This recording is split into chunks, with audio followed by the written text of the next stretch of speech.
जय माता की, हर हर महादेव।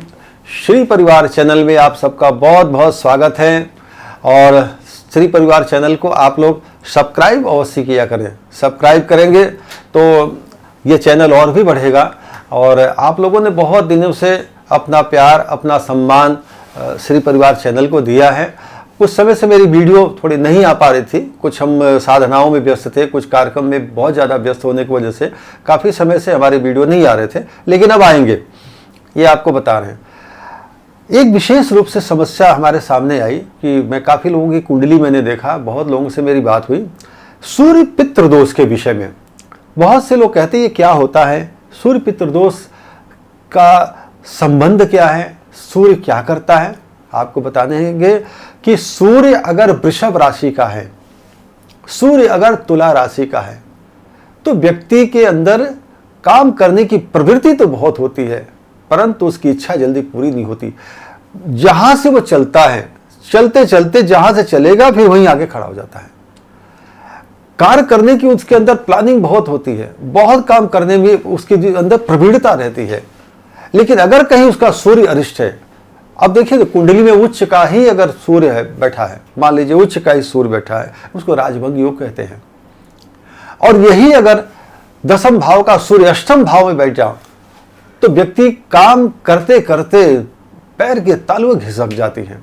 कहीं 12 में बैठ गया, पैसा कमाएगा 10,000 रुपया, खर्चा करेगा 1,00,000 रुपये, कर्ज में डूब जाता है, मान सम्मान की क्षति हो जाती है। और अगर किसी का सूर्य है तो आप समझ लीजिए उस व्यक्ति का कोलेस्ट्रॉल बराबर बढ़ता रहता है, हृदय से संबंधित आघात उसे बार बार लगे रहते हैं।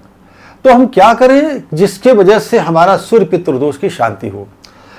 तो भगवान शिव ही एक ऐसे देव हैं जिनके द्वारा सूर्य पितृदोष की शांति की जाती है।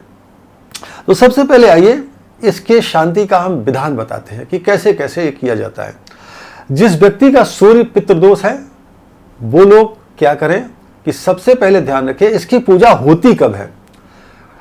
इसकी पूजा का जो विधान है उत्तरायण में शुरू किया जाता है और 12 रविवार सूर्य की होरा में रविवार के दिन प्रारंभ किया जाता है। एक सिंपल तरीका बता रहे हैं, आपको कुछ घड़ी मुहूर्त देखने की भी आवश्यकता नहीं है। जब रविवार के दिन जैसे ही सूर्योदय होगा, आप मोबाइल में गूगल से पूछ लीजिए हम जिस शहर में हैं उस शहर का सूर्योदय कितने बजे हो रहा है, बस इतना सिंपल से बात है। जिस समय सूर्योदय होगा उसी समय सूर्य का होरा प्रारंभ हो जाएगा, तो लगभग 40-45 मिनट तक रहता है। आपको उस पूजा का शुभारंभ सूर्य के होरा में कर देना है, अन्यथा इसका कोई फायदा नहीं होगा। ये पहला चरण है। दूसरा चरण, अब आइए इसमें सामान क्या क्या लगता है, करने की क्या क्या विधि है। पहला चीज ध्यान रखें, सूर्य पितृदोष में दही में जावित्री बाजार में मिलता है और उसको लाके बाजार से जो मसाले वाली दुकान होती है वहां पर जावित्री मिलती है, उसको ला करके आप मिक्सी में पीस लीजिए और 1 चम्मच जावित्री 1 पाव दही में मिला लीजिए, आपका एक सामान ये हो गया। दूसरा आपको क्या करना है, लाल फूल चाहिए, या तो कमल के मिल जाए बहुत उत्तम है, नहीं मिल पाए तो गुलाब के। इसकी संख्या कम से कम 12 या 15 ही रखिए, 12 से कम तो होना नहीं चाहिए, क्योंकि इसमें 12 ज्योतिर्लिंग का आवाहन होता है। ये किसी भी मंदिर में भगवान शिवलिंग पर किया जाता है इस पूजा को। ऐसा नहीं कि आप कहीं बड़े बड़े शिवलिंग पे जाए, ऐसा कुछ नहीं। भगवान शिव का वास प्रत्येक शिवलिंग में होता है। तो 12 लाल फूल कमल के या गुलाब के। दूसरा चीज आपको क्या लेना है, 12 बेलपत्री, वो भी 12, ज्यादा हो जाए अच्छी बात है लेकिन 12 से कम नहीं होना चाहिए।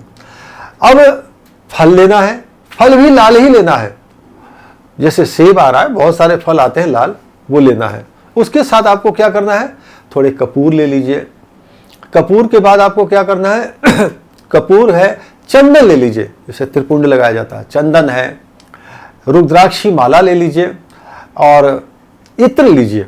चंदन का इत्र महादेव को बहुत पसंद है। और घी का दिया बना लीजिए, 2 दीपक, एक शिव का घी का जलाना चाहिए, शक्ति का तेल का जलाना चाहिए, वो तिल के तेल ज्यादा अच्छा रहता है। शिव शक्ति दोनों का ही आवाहन एक साथ होता है। अब आपको करना क्या है, सबसे पहले जब आप पूजन के लिए बैठेंगे सूर्य पितृ दोष के लिए, तो आप अपने सही मुहूर्त में नहा धो करके आसन लगा करके भगवान शिव के सामने जैसे रविवार के दिन सूर्य की बेला प्रारंभ हो, आप अपने हाथ में पहले जल लीजिए और चारों तरफ छिड़किए। हाथ में जल लेकर के पहले त्रिवारम केशवाय नमः, माघवाय नमः, गोविंदाय नमः बोलिए और अपना हाथ को धो लीजिए, हस्तो प्रक्षालन बोला जाता है, और चारों तरफ जल छिड़क करके पवित्र कर लीजिए। अब क्या करें, थोड़ा गंगा जल भी ले जाना चाहिए। हाथ में जल लेकर के भगवान के सामने संकल्प करें, हिंदी में बोलिए, महादेव सारी भाषा समझते हैं, हिंदी में बोलिए, हे भोलेनाथ, मेरे जन्म कुंडली में सूर्य पितृ दोष है, इसके कारण हमारे जीवन की जो प्रगति है वो रुक गई है, हम जो भी कार्य करते हैं उसमें बाधा ही बाधा उत्पन्न हो जाती है। हे भोलेनाथ, मेरे ऊपर कृपा कीजिए, आप तो दयालु हैं, आप सर्वोत्तम हैं, आप देव नहीं महादेव हैं, मेरे ऊपर कृपालु हो। हे भोलेनाथ, मेरे सूर्य पितृ दोष की शांति करें और उनके चरणों में ये जल गिरा दीजिए। ध्यान रखिए, भगवान शिव के ऊपर जब जलाभिषेक रविवार के दिन सूर्य की होरा में किया जाता है, वही जल सूर्य नारायण को प्राप्त होता है। ये रहस्य आप लोग नहीं जानते, ये वाल्मीकि पुराण में लिखा हुआ है, अग्नि पुराण में लिखा हुआ है। इसको आप विधि रूप से अगर आप पढ़ेंगे तो आपको ये मिलेगा। अब आप सबसे पहले क्या करें, दही के पात्र में जो रखा हुआ है आपका जावित्री मिश्रित जो दही है, उसको भगवान शिव के ऊपर जैसे आप अपना साबुन लगाते हैं भगवान शिव को चढ़ाइए, दोनों हाथों से मल के महादेव को स्नान कराइए और फिर घर से जल लेके आना है। ध्यान रखिए, मंदिर के जल का प्रयोग नहीं करना चाहिए, घर से जल लाइए, उसमें थोड़ा गंगा जल डाल के लाइए, उसी जल को महादेव को चढ़ाइए, बोलिए हर हर महादेव, हर हर महादेव, बस वो चढ़ा दीजिए। चढ़ाने के बाद फिर आप क्या करें कि वो जलाभिषेक करने के बाद पहले आप जलेरी की सफाई करें। इसलिए करना चाहिए कि देखिए, जब आप दही चढ़ाएंगे तो जलेरी का जो रास्ता है वो बंद हो जाता है, तो आप पहले आप सफाई कर लीजिए। उस समय आप नीचे की सफाई के लिए मंदिर का जल ले सकते हैं। अब सफाई करने के बाद चंदन है, उस चंदन से त्रिपुंड बनाए महादेव के मस्तक पर, 3 पट्टी जो बनाया जाता है, सिर बीच में आंख और सिर पे ओम का उच्चारण किया जाता है। ये बनाने के बाद आप क्या करें, सबसे पहले यज्ञोपवीत भी लीजिएगा, यज्ञोपवीत महादेव को अर्पित करें, पहना दीजिए। और पहला फूल उठाइए गुलाब का या कमल का, वैसे कमल का फूल सबसे सर्वोत्तम माना जाता है। कमल का फूल उठाइए और 12 ज्योतिर्लिंग है, गूगल पे सर्च कीजिएगा, 12 ज्योतिर्लिंग के नाम आ जाएंगे। एक एक ज्योतिर्लिंग का नाम लेकर के, जैसे सोमेश्वराय नमः कह के एक एक फूल आप चढ़ाइएगा, त्र्यंबकेश्वराय नमः, भीमेश्वराय नमः, ओंकारेश्वराय नमः, काशी विश्वनाथाय नमः, नमः करके, नमः माने नमस्कार होता है। ये 12 फूल आप चारों तरफ महादेव को चढ़ा दीजिए। उसके बाद से आप क्या करें, लाल फूल हो गया। अब आपको लाल फल एक एक करके इसी क्रम में 12 ज्योतिर्लिंग का नाम लेकर लाल फल चढ़ा दीजिए। इसी तरह से बिलपत्र का है कि डंडी तोड़ करके और उसमें चंदन लगा करके महादेव के सिर पर ऊपर आप उल्टा करके 12 एक एक नाम लेकर के 12 ज्योतिर्लिंग का नाम लेकर ऊपर चढ़ा दीजिए। और चढ़ाने के बाद आप अपने कुछ दक्षिणा भी रख सकते हैं। इत्र से पूरा ऊपर से नीचे तक इत्र से स्नान करा दीजिए। अब महादेव को जो भी भांग धतूरा इत्यादि चढ़ाया जाता है वो भी लेके जा सकते हैं, शमी पत्र लेके जा सकते हैं। मंदार पुष्प बहुपुष्प सुजिताय तस्मै मकाराय नमः शिवाय। जो कोई मंदार का फूल, जैसे इन दिनों में मंदार का फूल बहुत मिलता है, मंदार पुष्प बहुपुष्प सुजिताय तस्मै, महालक्ष्मी की कृपा प्राप्त होती है। तो मंदार का फूल जो है वो महादेव को अर्पित करना चाहिए। अगर ऋतुओं के अनुसार मिल जाता है, हो सके तो उनका माला ही बना करके चढ़ा दे। तो मंदार के 2 फूल होते हैं, एक होता है बिल्कुल सफेद और एक होता है उसके अंदर लाल। तो वो दोनों में लाल वाला जो है सूर्य जब खराब हो तो चढ़ाना चाहिए, और सफेद वाला तब चढ़ाना चाहिए जब कोई विघ्न बाधा, धन की प्राप्ति नहीं, तब चढ़ाना चाहिए।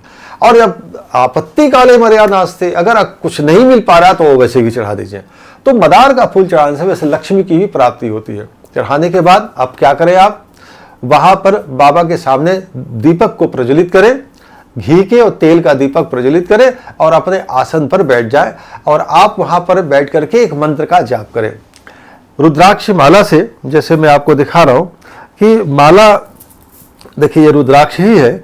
माला जप करने का जो विधान है, ढक करके जप करना चाहिए, ऐसे ढक लेना चाहिए और देखिए ये इस तरह से ये जप करने का ये विधान है, ये ऐसे ऐसे, ठीक है ना। ये सुंगली का प्रयोग नहीं करना चाहिए, ठीक है ना। तो आप रुद्राक्ष की माला से महादेव का मंत्र है ओम शिव श्री ओम, ओम शिव श्री ओम, ओम शिव श्री ओम। इस मंत्र को जाप करिए। इस मंत्र का जाप 5 माला करना चाहिए, छोटा सा मंत्र है। करने के बाद पहला ध्यान रखना है कि जिस आसन पर आप बैठे हैं उस आसन को थोड़ा सा जल छिड़क करके प्रणाम करके आसन को आधा पलट दीजिए। नहीं पलटेंगे सारा पूजा बेकार हो जाएगा। आधा पलट करके फिर कपूर से, भगवान शिव का जो स्वरूप है वो कपूर के समान गौरवर्ण है। महादेव की आरती कपूर से ही करनी चाहिए। कर्पूर गौरम करुणावतारम। अगर आपने कपूर से आरती की महादेव की तो वो करुणा के अवतार बन जाएंगे। ये कितना सुंदर लिखा है, श्लोक में ही लिखा है, आप लोग समझ नहीं पाते। कर्पूर गौरम करुणावतारम संसार सारम, वो तुरंत अपने उस पंच तत्व रूप में आ जाते हैं।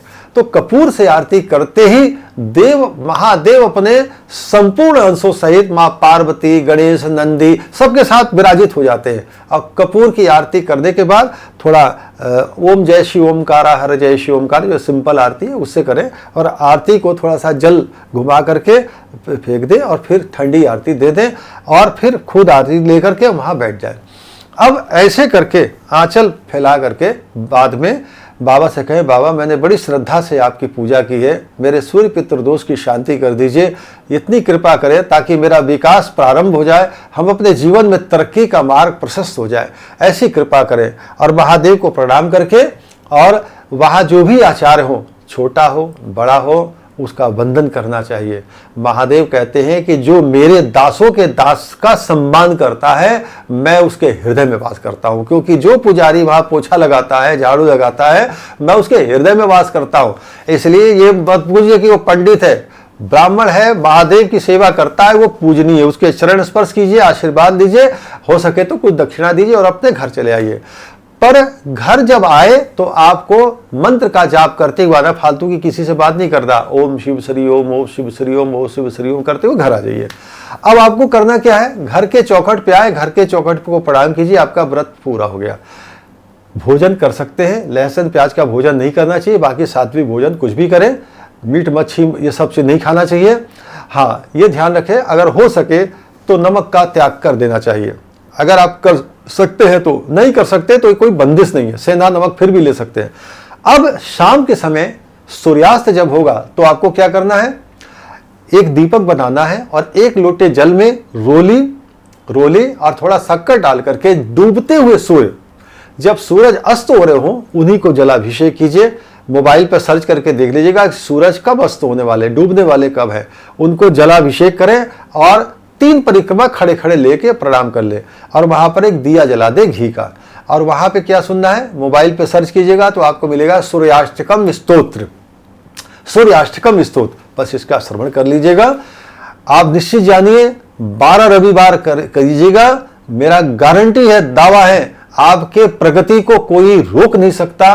दुनिया की कोई ताकत आपके विकास में बाधा नहीं बन सकती।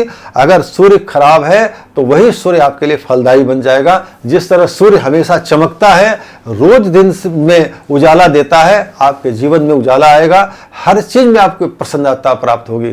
तो मैं श्री परिवार पीठाधीश्वर कृष्णा स्वामी अब मैं अपनी वाणी को यहाँ पे विराम देता हूँ। जय माता की, हर हर महादेव। इस चैनल को सब्सक्राइब अवश्य किया करें और भी बहुत अच्छे जो पूजन पद्धति है मैं आपको अवश्य बताता हूँगा। जय माता की।